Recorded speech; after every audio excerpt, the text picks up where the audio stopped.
ఎన్నికలకు ముందు భారతీయ జనతా పార్టీ చెప్పింది సార్, ఖచ్చితంగా 350కి పైగా స్థానాల్లో భారతీయ జనతా పార్టీ విజయం సాధిస్తుంది, ఎన్డీఏకు 400+ వస్తాయి అని చెప్పి. కానీ ఫలితాలు చూసిన తర్వాత 240కి మాత్రమే పరిమితమైన పరిస్థితి. 53 సీట్లను మిత్రపక్షాల నుంచి తీసుకుని గవర్నమెంట్ ఫామ్ చేశారు. ఇది అతి విశ్వాసం వల్లే జరిగింది అని చెప్పి ఆర్ఎస్ఎస్ కామెంట్ సార్. నిజంగా భారతీయ జనతా పార్టీ అతి విశ్వాసం వల్లే అలా అనుకున్న సీట్లు దక్కించుకోలేకపోయింది. అతి విశ్వాసము ఒక అంశం. డెఫినెట్గా ఇవ ఆర్ఎస్ఎస్ పత్రిక ఆర్గనైజర్లో వచ్చినటువంటి వ్యాసంలో చెప్పిన ప్రతి అంశం మీరు గత 3-4 నెలలుగా నేను చేస్తున్న విశ్లేషణ చూడండి. అందులో ఎవ్రీ పాయింట్ దొరుకుతుంది, లిటరల్లీ ఎవ్రీ పాయింట్. ఇది ఒకటి కాదు, మీకు ఆర్ఎస్ఎస్ కార్యకర్తలను పట్టించుకోలేదు, మోడీ చుట్టూ క్యాంపెయిన్ నడిపారు, వీధుల్లో ఉండే ప్రజల గొంతుకల్ని మీరు వినలేదు, అంటే వాయిసెస్ ఆఫ్ డిసెంట్ను వినకుండా సప్రెస్ చేశారు, మీడియాను సప్రెస్, సోషల్ మీడియాను నమ్ముకున్నారు, పార్టీ నిబద్ధత గల కార్యకర్తల కన్నా సోషల్ మీడియాను నమ్ముకున్నారు, ఎంపీలను ఇష్టమైన వాళ్ళకి టికెట్లు ఇచ్చారు, 20% అని మెన్షన్ చేశారు, 20% వరకు బయటి వారికే టికెట్లు ఇచ్చారు, పార్టీలను చీల్చడం కరెక్ట్ కాదు అది కూడా చెప్పారు. మహారాష్ట్ర ఉదాహరణతో కూడా చెప్పారు, పార్టీలను చీల్చడం కరెక్ట్ కాదు. అప్పటిదాకా మనం విమర్శించిన వాళ్ళనే మళ్ళీ పార్టీలో చేర్చుకున్నారు, అజిత్ పవార్ లాంటి వాళ్ళను. బీజేపీకి శివసేనకే సరిపోతుంటే మళ్ళీ ఎన్సీపీని కూడా చీల్చి అజిత్ పవార్ను కూడా తీసుకున్నారు. అజిత్ పవార్ను తీసుకోవడం వల్ల బీజేపీ కార్యకర్తల్లో అసంతృప్తి వ్యక్తమైంది. సో ఇలా మనం ఈ రకమైన పార్టీలను చీల్చే రాజకీయాలు, ఫిరాయింపుదారులపైన ఆధారపడే రాజకీయాలు చేయాల్సింది కాదు. ఇవన్నీ ఎవరు చెప్తున్నారు? ఆర్ఎస్ఎస్ చెప్తుంది. మళ్ళీ మీరు మోహన్ భగత్ స్పీచ్లో చూడండి, అన్నీ తానే చేశానని చెప్పుకోకూడదు. ఎవరి గురించి అంటున్నారు? అందువల్ల మోడీ గురించే కదా, మోడీ కా గ్యారంటీ హై, మోడీ హై తో ముమ్కిన్ హై, మోడీ మోడీ మోడీ తప్ప ఇంకోట్లేదు కదా. దీన్ని ఆర్ఎస్ఎస్ క్లియర్గా తప్పుడుతుంది. మీరు ఒక వ్యక్తి ఏక వ్యక్తి చుట్టూ రాజకీయం చేయకూడదు. ఇవన్నీ ఇప్పుడు ఆర్ఎస్ఎస్ చెప్తున్న ప్రతి అంశము మాలాంటి విశ్లేషకులు గత 3-4 నెలలుగా just go back and see my videos ప్రతి ఒక్కటి చెప్పాము. అన్ఫార్చునేట్లీ ఏమవుతుందంటే ఇవన్నీ చెప్పినప్పుడు బీజేపీ వాళ్ళు ట్రోలింగ్ చేస్తారు. మీరు బీజేపీ పైన కోపంతో అంటున్నారు, మోడీపై కోపంతో అంటున్నారు. విచిత్రం ఏంటంటే అవే మాటలు ఇవాళ ఆర్ఎస్ఎస్ అన్నది సేమ్, బోర్డింగ్ కూడా సేమ్. మీరు డీసెంట్ను సైఫిల్ చేశారు, ఇవన్నీ చెప్పాను నేను. మీరు ఆర్ఎస్ఎస్ కార్యకర్తలను పట్టించుకోలేదు, సో మీరు వస్తున్న అసంతృప్తిని అర్థం చేసుకోలేకపోయారు, అంటే ప్రభుత్వంతో సాటిస్ఫాక్షన్ లెవెల్స్ తగ్గాయి. ఇవన్నీ కూడా చెప్తూ వచ్చాం. మోడీ చుట్టూ రాజకీయం చేయడం కరెక్ట్ కాదు ఒక వ్యక్తి చుట్టని. అప్పుడు ఇవి తప్పులు చేస్తున్నప్పుడు చెప్పినప్పుడేమో బీజేపీ వారు మీరు మోడీని, మీరు కాంగ్రెస్, మీరు కమ్యూనిస్టులు, మీరు అది మీరు మోడీని తిట్టడానికే పుట్టినని చెప్పి నా పైన ట్రోలింగ్ చేశారు. ఇప్పుడు నేనన్న ప్రతి మాట ఇవాళ ఆర్ఎస్ఎస్ పత్రిక ఆర్గనైజర్లో మీరు నా వీడియోలు ముందు పెట్టుకోండి, ఆర్ఎస్ఎస్ పత్రికలో వచ్చింది వాట్సాప్ ముందు పెట్టుకోండి. వర్డ్ టు వర్డ్ సేమ్ ఉంటుంది, వర్డ్ టు వర్డ్. మీరు మోహన్ భగవత్ ఇచ్చిన స్పీచ్ ముందు పెట్టుకోండి, నా వీడియోలు ముందు పెట్టుకోండి, వర్డ్ టు వర్డ్ సేమ్ ఉంటుంది. అన్ఫార్చునేట్లీ ఈ పిచ్చి అభిమాన సైన్యం విషయాలు అర్థం చేసుకోకపోవడం వల్ల జరిగే నష్టం జరిగిపోతుంది. ఇవాళ నారా లోకేష్ మీరు ఎన్డీటీవీకి ఇచ్చిన ఇంటర్వ్యూ చూడండి, మేము అధికారంలో సమయంలో మిస్టేక్స్ చేశాం, ఆ మిస్టేక్స్ ఇప్పుడు సరి చేసుకుంటాం. ఇది ఎవరంటున్నారు? లోకేష్ అంటున్నాడు. ఇదే నాగేశ్వర్ అంటే మీరు వైసీపీకి అమ్ముడు పోయినట్టు, లోకేష్ కూడా అమ్ముడు పోయిన వైసీపీకి. చంద్రబాబు నాయుడు మొదటిసారి అధికారంలో ఉన్నప్పుడు తప్పులు చేశాము, ఇది లోకేష్ చెప్తున్న మాట. నేను అన్ని జాతీయ ఛానళ్ళు చెప్పుంటాను, ఎన్డీటీవీలో నేను చూశాను, మీరు కావాలంటే చూడండి. నారా లోకేష్ ఇంటర్వ్యూని ఎన్డీటీవీని కొట్టండి వస్తుంది. We have committed some mistakes, so we will correct them. అది హ్యూమిలిటీ. లోకేష్ చూడండి ఎంత ఆ వినమ్రత చూపుతున్నాడు. మేము తప్పులు చేశాం, మేము ఓడిపోయాం, దాన్ని మళ్ళీ ఇప్పుడు సరి చేసుకుంటామన్నాడు. కానీ ఇవి తప్పులు జరుగుతున్నప్పుడు మాలాంటి వాళ్ళని చెప్పాము, అయ్యా ఈ తప్పు, ఈ తప్పు జరుగుతుంది అని. ఎందుకంటే ఎన్నికల ఫలితాల ఆధారంగా విశ్లేషించాం. ఎన్నికల ఫలితాలు అనేక ఫ్యాక్టర్స్ మీద గెలుస్తారు, ఓడతారు. తప్పులు చేసిన వాళ్ళు కూడా చాలాసార్లు గెలుస్తారు, చాలా సరిగా తప్పులు ఏ తప్పు చేయని వాళ్ళు కూడా ఓడిపోతూ ఉంటారు. సో దానికి ఏం సంబంధం? తప్పులు చేయడము చేయకపోవడంతో ఓటమిలు గెలుపులు ఉండవు. ఓటమి గెలుపులు అనేక ఫ్యాక్టర్స్ పైన ఆధారపడి ఉంటాయి. అందువల్ల మాలాంటి వాళ్ళు ఎవరు గెలుస్తారో ఎవరు ఓడతారో దాంతో సంబంధం లేదు. నడుస్తున్న చరిత్రను విశ్లేషించే వాళ్ళుగా అయ్యా చంద్రబాబు నాయుడు ప్రభుత్వం ఈ తప్పులు చేశాడని చెప్పారు. చెప్పినప్పుడు ఏమన్నారు, మీరు వైసీపీకి అమ్ముడు వేరు అన్నారు. ఇప్పుడు నారా లోకేష్ కూడా అదే చెప్తున్నాడు, మేము తప్పులు చేశామని. నారా లోకేష్ కూడా అమ్ముడు వేయండా, ఆయన కూడా కనగొప్తారా మీరు చెప్పండి. అందువల్ల ఈ పిచ్చి సైన్యం నేర్చుకోవాలి. అయ్యా మా ఇప్పుడు సేమ్ 2 ఉదాహరణలు చెప్పాను మీకు. ఈ 4 ఏళ్ల విశ్లేషణలో చెప్పిన ప్రతి అంశం ఉన్నది ఆర్ఎస్ఎస్ పత్రిక రాష్ట్ర వ్యాసంలో. Every word is there, every sentence is there. మీరు కావాలంటే వెనక్కి తిరిగి చూడండి. ఇవే నేను ఇప్పుడు క్లెయిమ్ చేసుకోవడం కాదు కదా. అందువల్ల రాజకీయ పార్టీల సమస్య ఏంటంటే ఓడిపోయినాక అర్థం చేసుకుంటాయి. ఇప్పుడు ఆర్గనైజర్ పత్రిక ఎప్పుడు రాసింది, ఉత్తరప్రదేశ్లో దెబ్బతిన్నాక, హర్యానాలో దెబ్బతిన్నాక, మహారాష్ట్రలో దెబ్బతిన్నాక, రాజస్థాన్లో దెబ్బతిన్నాక, అసలు సొంతగా మెజారిటీ కోల్పోయినాక, ఉత్తరప్రదేశ్ లాంటి కీలక రాష్ట్రంలో ఇండియా కూటమి కన్నా తక్కువ సీట్లు వచ్చినాక, ఇప్పుడు రేపు మళ్ళీ రాబోయే అసెంబ్లీ ఎన్నికల్లో మహారాష్ట్ర, హర్యానా, జార్ఖండ్లో ఓడిపోయే ప్రమాదం పొంచి ఉన్న తర్వాత ఇప్పుడు మాట్లాడుతున్నారు. ఇది is post mortem. So Lokesh ఎప్పుడు మాట్లాడుతున్నాడు, 2014-19 మధ్యలో మాట్లాడలే కదా. 24లో మాట్లాడుతాను మేము తప్పులు చేశాం 2019 ముందు అని. అంటే అంటే పోస్ట్ మార్టంలు మీరు చేస్తారు, మాలాంటి వాళ్ళు పోస్ట్ మార్టం చేయం.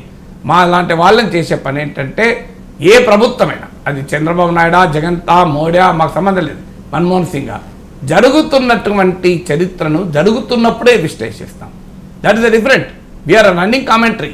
మా ఇప్పుడు ఒక కామెంటేటర్స్ ఉంటారు, మ్యాచ్ అయిపోయాక మాట్లాడరు, మ్యాచ్ జరుగుతున్నప్పుడు మాట్లాడతారు. సో మ్యాచ్ జరుగుతున్నప్పుడు మాట్లాడిన వాళ్ళేమో మీకు ద్రోహులు అయ్యారు, మీకు వ్యతిరేకులు అయ్యారు. కానీ జరిగిన తర్వాత మీరదే మాట్లాడుతున్నారు. నేను మాట్లాడింది ఆర్ఎస్ఎస్ నా పత్రికల్లో రాశారు, నేను మాట్లాడిందే నారా లోకేష్ చెప్పాడు మేము తప్పులు చేశామని. అందువల్ల మంచిదే, సంతోషం. కనీసం ఇప్పటికైనా తప్పులు సరి చేసుకుంటే ఎవరికైనా అంతే కదా. కోర్స్ కరెక్షన్ అనేది ఏది పర్మనెంట్ కాదు. ఆ హ్యూమిలిటీ ఉంటే సంతోషం. లోకేష్ ఆ హ్యూమిలిటీతో మేము తప్పులు చేస్తాం, వాటిని సరి చేసుకుంటామంట. తప్పులు చేయని వాడేవాడు ప్రపంచంలో, అసలు ప్రపంచంలో నాగేశ్వర తప్పులు చేయలేదా? ప్రతి ఒక్కరూ తప్పులు చేసిన వాళ్ళే ఉంటారు. కానీ తప్పులు చేసిన వాళ్ళ మీద మీరు అటాక్ చేస్తూ మళ్ళీ మీ వాళ్ళే తప్పులు చేశామని చెప్పినప్పుడు మాత్రం ఏం మాట్లాడతారన్నదే క్వశ్చన్. ఆర్ఎస్ఎస్ చెప్పింది కనుక, మోహన్ బాబు చెప్పింది కనుక బీజేపీ ఆచరిస్తే మరో 10 ఏళ్ళు బీజేపీ అధికారంలో ఉంటుంది. నాగేశ్వర్ కాదు కదా. నాగేశ్వర్ చెప్పింది కనుక అందులో నిజం ఉంటే మీరు దాన్ని మార్చుకుంటే చంద్రబాబు నాయుడు 10 ఏళ్ళు ఉంటాడు, లోకేష్ 10 ఏళ్ళు ఉంటాడు, నాగేశ్వర్ ఉండడు కదా. జగన్మోహన్ రెడ్డి తప్పులు చాలా చెప్పాం, ఆయన వినలేదు. నిన్నేమంటాడు, జనంలో అంత కోపం ఉన్నదని మాకు అర్థం కాలేదు. మీకు ఎందుకు అర్థమవుతుందని మాలాంటి వాళ్ళకి అర్థమై చెప్పినప్పుడు మీరు విన్నారా? ఎన్నిసార్లు చెప్పాడు జగన్మోహన్ రెడ్డి, అయ్యా సంక్షేమమే ఓట్లు తేదు, ఆర్థిక వృద్ధి లేని సంక్షేమం అన్సస్టైనబుల్. సో మా పార్టీలో నాయకుల పట్ల వ్యతిరేకత పెరుగుతోంది. భూమి, ఇసుక, మట్టి, మద్యము వీటిపైన మా పార్టీ నాయకుల పైన కార్యకర్తల వ్యతిరేకత పెరుగుతోంది. పార్టీ యంత్రాంగం నిర్వీర్యమైపోతుంది. ఇవన్నీ చెప్పలేదా? ఏదో మీరు చూడండి, పాత వీడియోలు తీసి చూడండి, అన్నిట్లో ఉంటాయి. చూడదలుచుకున్న వాళ్ళకి కనబడవు, చూడదలుచుకుంటే కనబడతాయి కదా. సో వివిధ వర్గాలు ఎలా దూరం అవుతున్నారని చాలా సందర్భాలు చెప్పాము. అర్బన్ దూరం అవుతున్నారు, మధ్యతరగతి దూరం అవుతున్నారు, యూత్ దూరం అవుతున్నారు, ఉద్యోగాల కల్పన లేదు, ఈ అమరావతిని వదిలేసి 3 రాజధానులు ఏం సంగతి, ఇవన్నీ ఎన్నో కథలు చెప్పాము. బట్ సమస్య ఏంటంటే అలా చెప్పినప్పుడు వాళ్ళు వినరు. వాళ్ళ ప్రత్యర్థులమో వాళ్ళ భాషలో చెప్పలేదు. సైకో జగన్ అనలే కదా నువ్వు, అదొక్కటి అనలే.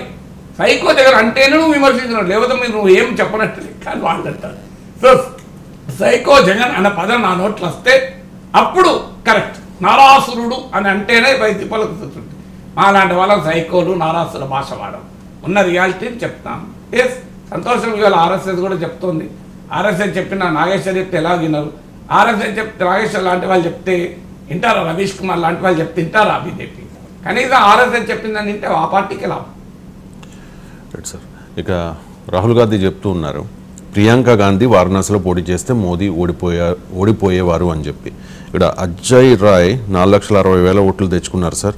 నరేంద్ర మోదీ 6,12,000 ఓట్లు, అంటే దాదాపు 1,52,000 ఓట్ల మెజారిటీ. 2019ని కూడా ఒకసారి కంపేర్ చేస్తాను సార్. 2019లో నరేంద్ర మోదీకి 6,74,000 ఓట్లు వచ్చాయి. శాలిని యాదవ్కి ఎస్పీ తరపున 1,95,000 ఓట్లు మాత్రమే వచ్చాయి. 4,80,000 మెజారిటీ. ఇప్పుడు మెజారిటీ తగ్గింది, 1,52,000 మాత్రమే. సో ప్రియాంక పోటీ చేస్తే ఖచ్చితంగా గెలిచేవారు అని చెప్పేసి చెప్తూ ఉన్నారు. నేను 1947 కన్నా ముందు పుట్టుంటే బాలగంగాధర్ తిలక్ మహాత్మా గాంధీలా స్వాతంత్ర సమర యోధుని అయ్యేవాడిని సార్. కాదని అనగలవా నువ్వు? మీరు అనగలరా చెప్పండి? అయ్యేవాడిని. నేను తగుంటూ ప్రకాశవంతులు అయ్యేవాడిని. ఆన్సర్ లేదు కదా. నేను భగత్ సింగ్ అయ్యేవాడిని. నేను 1963లో పుట్టాను. అదే నేను చేసిన పొరపాటు. 1947 కన్నా ముందు పుట్టుంటే భారత స్వాతంత్ర సమరయోధులలో అగ్రశ్రేణిగా ఉండేవాడు నాగేశ్వర్ అన్నాను. ఆన్సర్ లేదు కదా, మీరు కాదలేరు. ఎందుకంటే నేను దానికి ఆన్సర్ లేదు నా దగ్గర. సో ప్రియాంక గాంధీ పోటీ చేసి ఉంటే మోడీ ఓడిపోయాడు. ఎందుకు మరి పోటీ పెట్టలేదు? ప్రియాంక గాంధీ పోటీ చేస్తే మోడీ ఓడిపోయేటట్టుంటే రాహుల్ గాంధీ ఎందుకు పోటీ పెట్టలేదు? ప్రియాంక గాంధీ అంటే మోడీని గెలిపించడానికి పోటీ పెట్టలేదా? నరేంద్ర మోడీని గెలిపించడానికే ప్రియాంక గాంధీ కాంగ్రెస్ పార్టీ పోటీ పెట్టలేదా? నాకు చెప్పండి. నరేంద్ర మోడీ గెలిపించడానికి మీరెందుకు నిన్న వ్యవహరించారు? సో ప్రియాంక గాంధీ పోటీ పెట్టి గెలిపించాల్సి ఉండే కదా. సో ఇది ఎలా ఉంటుందంటే ఇప్పుడు రియల్ ఎస్టేట్ లాగా ఉంటుంది. బాడ ప్లాట్ కొంటే బాగా పెరిగింది, ఈడ భూమి కొంటే బాగా పెరిగింది. బాడ ఏడ కొంటే పెరుగుతో తెలిస్తే కొనేవాళ్ళం కదా, ఏడ కొంటే పెరుగుతో తెలియదు కనుకనే కొనాం. సో ఈ రకమైన ఆర్గ్యుమెంట్ వల్ల ఏం ఉపయోగం ఉంటుంది? నిజంగానే మోడీ పైన పెట్టి ఉండేటువంటి అయిపోయేది కదా ప్రియాంక గాంధీ. ప్రియాంక గాంధీ రాహుల్ గాంధీ పోటీ చేస్తే అయిపోయేది కదా. రాహుల్ గాంధీ పోటీ చేసి మోడీని ఓడించి ఉంటే కాంగ్రెస్ పార్టీకి వెళ్ళి అడ్వాంటేజ్ వచ్చేది కదా. అందువల్ల పోస్ట్ మార్టాన్ని బట్టి మనం ఎప్పుడు కంక్లూజన్ లేవు. ఎగ్జామ్ అయిపోయినాక ఆన్సర్ నాకు తెలిసే అయ్యో అని అంటే ఏమొస్తుంది? దానివల్ల నీకు ఏమైనా ఉపయోగమా చెప్పండి?